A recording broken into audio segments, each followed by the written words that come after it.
प्यारे श्रोताओं, आज हम आपको सुनाने वाले हैं पाप मोचनी एकादशी व्रत कथा। इसलिए इस कथा को ध्यान से सुने, बीच में ना छोड़े। इस साल 2025 में पाप मोचनी एकादशी का व्रत आज 25 मार्च को रखा जा रहा है और इस दिन भगवान विष्णु की पूजा की जाती है।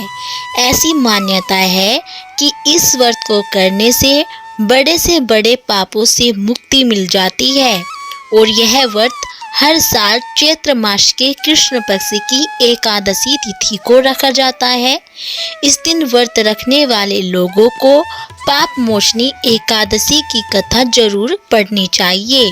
आइए जानते हैं कि पाप मोचनी एकादशी व्रत कथा क्या है।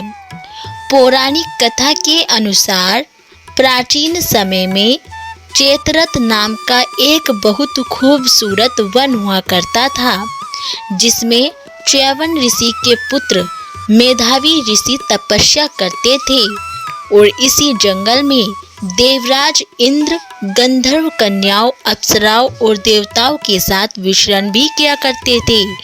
इस वन में मेधावी नामक ऋषि थे जो शिव भक्त थे और वहीं अप्सराएं शिवद्रोही कामदेव की अनुचरी हुआ करती थी। एक दिन कामदेव ने मेधावी ऋषि की तपस्या भंग करने के लिए मंजू घोषा नाम की एक बेहद सुंदर अप्सरा को वन में भेजा। अप्सरा ने मुनि का ध्यान भंग कर दिया और मुनि मेधावी अप्सरा मंजू घोषा पर मोहित हो गई।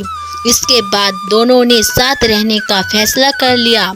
कई साल दोनों ने साथ में बिताए और फिर एक दिन जब अप्सरा ऋषि से वापस जाने के लिए अनुमति मांगने लगी तो मेधावी ऋषि को अपनी भूल का एहसास हुआ, जिसके बाद उनके क्रोध का ठिकाना नहीं रहा और उन्होंने मंजू घोषा को पिशाचिनी होने का श्राप दे डाला। अप्सरा मंजू घोषा श्राप की बात सुनते ही ऋषि के पैरों में गिर पड़ी। तब मंजू घोषा की विनती सुनकर मेधावी ऋषि का दिल पसीज गया और उन्होंने उसे पाप मोचनी एकादशी का व्रत करने की सलाह दी और कहा कि इस व्रत को करने से तुम्हारे सभी पापों का नाश हो जाएगा।